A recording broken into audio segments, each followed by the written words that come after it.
Good evening, and welcome to the Crypto Overnighter. I'm Nicodemus, and I will be your host as we take a look at the latest cryptocurrency news and analysis. So sit back, relax, and let's get started. And remember, none of this is financial advice. And it's 10 p.m. Pacific on Friday, August 11th, 2023. Welcome back to the Crypto Overnighter, where we have no sponsors, no hidden agendas, and no BS. But we do have the news, so let's talk about that. Tonight we delve deep into Bittrex's recent settlement with the SEC. They're going to pay a pretty penny for non-compliance. We'll dive into the dramatic courtroom saga involving Sam Bankman-Fried and his revoked bail. The Winklevoss twins are back in the spotlight, battling it out with the digital currency group in a legal feud. We'll also explore the aftermath of FTX's collapse and the turbulent asset control feud that's emerged. The UK's crypto advertisement landscape might be shifting as the FCA plans a ban, but not everyone is on board. Finally, the European Union's digital euro project has economists raising eyebrows. Is it destined to fail, or just facing some initial turbulence? Stick around as we break down all these stories for you. The U.S. Securities Exchange Commission reached a settlement with Bittrex and its co-founder and former CEO, William Shihara. The settlement arises from allegations that Bittrex and Shihara operated an unregistered exchange. As part of the agreement, Bittrex and Bittrex Global have consented to pay a total of $24 million. This sum comprises $14.4 million in disgorgement, $4 million in prejudgment interest, and $5.6 million in civil penalties. The SEC's enforcement director emphasized that companies cannot sidestep liability merely by altering labels or descriptions. The core concern is the economic realities of the offerings. Bittrex's settlement with the SEC is not an isolated incident. The SEC has been actively monitoring and taking action against crypto exchanges that operate without proper registration. This regulatory scrutiny is part of a broader effort to ensure that crypto exchanges adhere to federal securities laws. Bittrex's decision to settle the charges without admitting or denying the allegations is a common approach, which is why the SEC does it. They know a lot of these companies can't or won't pay for a sustained legal battle, so they bully them into submission using the threat of a lengthy and costly trial. Easy way to rack up wins. Now in this case, the settlement is still pending court approval. Bittrex's journey has been tumultuous. After facing enforcement actions from other U.S. regulatory bodies, the exchange decided to cease operations in the U.S., citing the country's challenging regulatory environment. This decision was followed by Bittrex filing for Chapter 11 bankruptcy. Now for me, the Bittrex settlement is a stark illustration of the challenges and uncertainties facing the industry. While the crypto community champions decentralization, financial freedom, and privacy, it's evident that the path to these ideals is fraught with regulatory hurdles. Any distrust toward governments and central banks are further deepened by such enforcement actions, which many in the community view as attempts to stifle innovation. Now, someone else is experiencing some rough seas. FTX's Sam Bankman-Fried seems to be sailing directly into the eye of the storm, with courts weighing anchor on his freedom. Sam Bankman-Fried has had his bail revoked. This decision was made during a court hearing today. The U.S. District Judge, Lewis Kaplan, expressed his concerns, stating that a gag order might not be enough to prevent Sam from communicating with the media. As a result of this ruling, SBF will be held in custody until his trial, which is scheduled for October of this year. The Department of Justice previously pushed to revoke his bail in late July, citing several violations. One significant violation was an alleged attempt by Bankman-Fried to discredit Caroline Ellison, the former head of Alameda Research. They allege he leaked her diary entries to the New York Times. Despite these allegations, some have come to Sam's defense, including the New York Times and Harvard Law School professor Lawrence Tribe. The revocation of Bankman-Fried's bail is a significant development, highlighting the seriousness of the charges against him. The allegations of witness tampering and leaking sensitive information to the press are grave and have the potential to influence the outcome of his trial. The decision to revoke his bail shows the court perceives him as a potential risk. The involvement of the Department of Justice and their push to revoke his bail further emphasizes the gravity of the situation. The fact that Bankman-Fried faces over 100 years in prison if convicted of the charges paint a grim picture for the former CEO. The allegations against Sam, if proven true, are a betrayal of the trust placed in him by FTX's users and the broader crypto community. It's a reminder that while the crypto world offers unparalleled opportunities, it is not immune to the pitfalls of greed and alleged misconduct. It is essential to remember that the principles of transparency, trust, and integrity must always be upheld, no matter what the industry. While some battles are fought in courtrooms, others wage in the boardrooms. Let's shift our gaze to the high-stakes legal duel between Digital Currency Group and the Winklevoss twins. Digital Currency Group is seeking to dismiss a lawsuit filed by the Gemini exchange. Gemini is owned by the Winklevoss twins, Cameron and Tyler. The lawsuit alleges that DCG and its founder, Barry Silbert, committed fraud through DCG's Genesis subsidiary. This subsidiary held funds for Gemini's Earn program. The program was launched in February of 2021, and it allowed Gemini's retail customers to earn yields by lending their crypto assets to Genesis. However, the collapse of the crypto hedge fund Three Arrows Capital in June 2022 negatively impacted Genesis. This situation worsened with the collapse of the crypto exchange FTX in November of 2022. As a result, Gemini had to halt all withdrawals from the Earn program. By January 19, 2023, Genesis filed for bankruptcy. DCG's response to the lawsuit claims that Gemini failed to support its fraud allegations. DCG has described Gemini's July complaint as a continuation of a, quote, public relations campaign led by the Winklevoss twins. They see this as an attempt to shift blame by creating a public character assassination campaign against DCG and Silbert. DCG further argues that neither they nor Silbert had any significant involvement with the Gemini Earn program. They also emphasize that Genesis is not the defendant in this case. A significant point in Gemini's complaint is the claim that DCG and Silbert assured the Winklevoss twins that DCG had covered a $1.1 billion deficit in the Genesis balance sheet caused by Three Arrows' collapse. This assurance was allegedly misrepresented to the twins.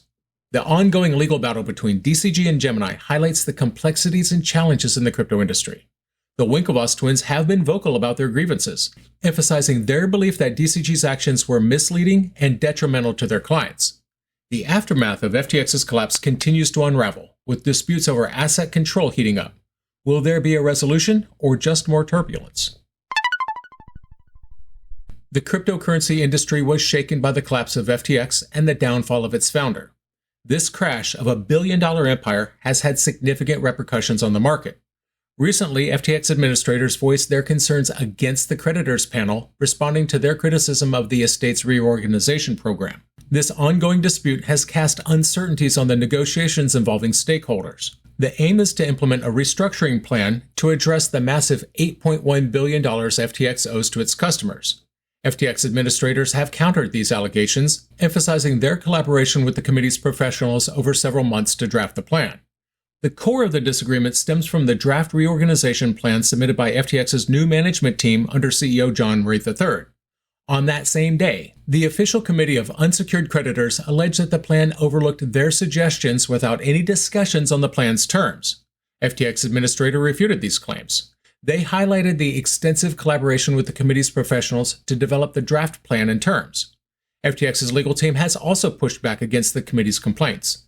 They emphasized the extensive work, referencing 112 documents, numerous calls and meetings, and 779 hours of invoiced work by the committee's legal advisors. FTX's stance is clear. They believe the creditors' plan to invest nearly $2.6 billion in short-term treasuries is not in the best interest, especially considering the proposed relaunch of FTX 2.0. The debtors have expressed their concerns about the committee's recommendations, especially the allocation of a significant sum of cash reserves to cover professional fees. The U.S. Securities Exchange Commission also voiced concerns about the limited consultations and the alleged unprofessional behavior displayed by some committee members. Amidst this legal tussle, FTX's restructuring team has managed to recover approximately $7 billion out of the $8.7 billion believed to have been misappropriated by the exchange's former executives. Moving on from internal feuds to regulatory landscapes, the UK's stance on crypto ads is ruffling more than a few feathers. Could this be a hint of things to come for crypto firms in the UK? The lobby group Crypto UK voiced concerns over a proposed ban on crypto incentives by the Financial Conduct Authority, and I knew this was coming. As soon as I read that they were putting the kibosh on airdrops, I knew things were going to get real. In June, the FCA unveiled new crypto promotions rules and sought public feedback. The regulator's plan includes a ban on crypto incentives, specifically targeting the distribution of free NFTs and airdrops to spur investment. This new promotional regime is slated to commence on October 8th. The FCA's intent is to extend these rules to the crypto sector to reduce potential harm to consumers. However, Crypto UK warns that certain rule aspects, like the incentive bans, might hurt firms' commercial viability. They could inadvertently push firms to relocate their operations outside the UK. In June, a financial markets bill was enacted, placing crypto promotions under the FCA's jurisdiction. The FCA has since expressed its goal to address risks with a fitting regulatory approach. While Crypto UK generally concurs that crypto advertisements should be transparent and unbiased, they believe the regulator's guidance on these rules lacks clarity. The lobby group has sought more explicit guidance on what constitutes a financial promotion and how promotional activities outside the UK will be overseen. They also question if the FCA will specify which foreign laws align with its own, ensuring international firms needn't adapt to these new ad rules. Crypto UK's letter highlights that the FCA's guidance is somewhat restrictive. It doesn't consider the unique intricacies tied to qualifying crypto assets and their marketing across diverse channels. The group feels the guidance should be more comprehensive, offering detailed examples that clarify the FCA's expectations and its application to the crypto market.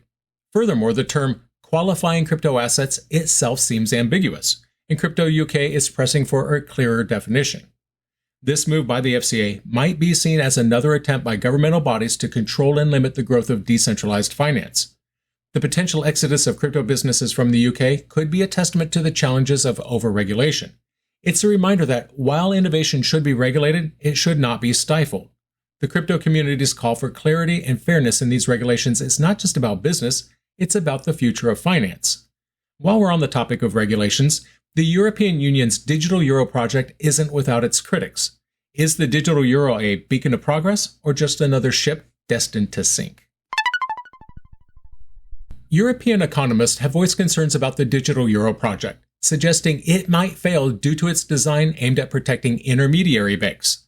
The European Union's commitment to the digital euro is under scrutiny by academics who believe the project could be doomed. A report by economists criticized the European Central Bank's CDBC design, indicating that it poses a risk to the entire initiative.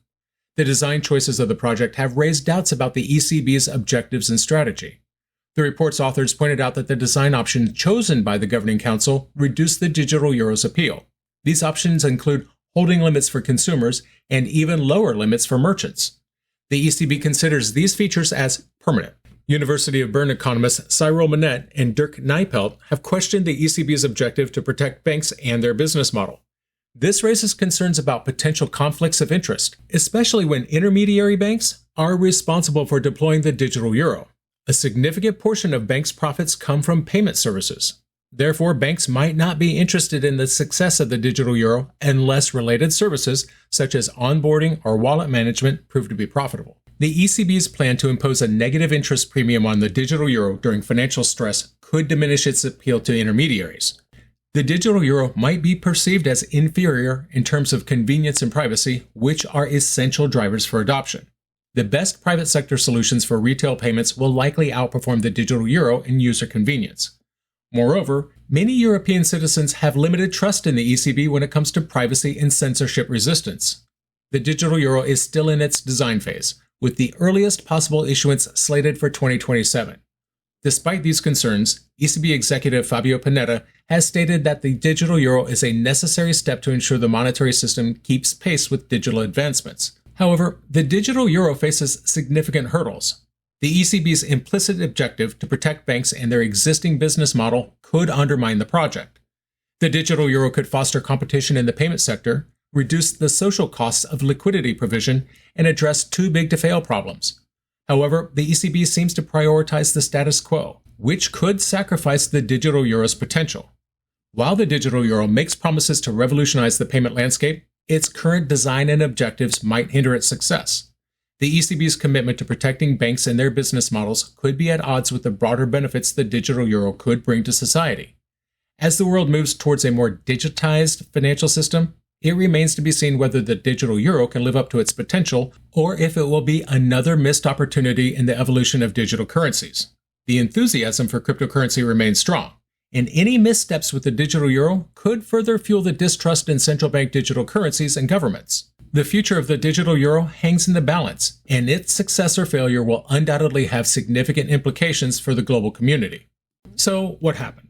Bittrex settled a whopping $24 million with the SEC over allegations of operating an unregistered exchange. The SEC's stance is clear. Crypto exchanges must comply with federal securities laws or face legal action. FTX's founder Sam Bankman-Fried found himself in hot water as his bail was revoked. The allegations against him, including witness tampering and leaking sensitive information, have left the crypto community in shock. Digital Currency Group is in a legal tussle with Gemini. The lawsuit revolves around alleged fraud and the subsequent fallout from the collapse of key crypto entities. FTX's collapse continues to ripple through the industry. The recent feud over asset control between FTX administrators and creditors have raised concerns about the platform's restructuring plans. The UK's Financial Conduct Authority has a new set of crypto promotion rules, but lobby group Crypto UK believes some of these regulations might be detrimental to the industry. Finally, the digital euro project by the European Union faces criticism from economists. The current design might protect intermediary banks, but does it sacrifice the broader potential of the digital euro? And that's going to do it for us tonight. I want to thank you, my listeners, because when you stop listening, I will stop talking. If you enjoyed tonight's show, then please like, follow, subscribe, leave a rating, or maybe a review. And in the meantime, we'll see you tomorrow night.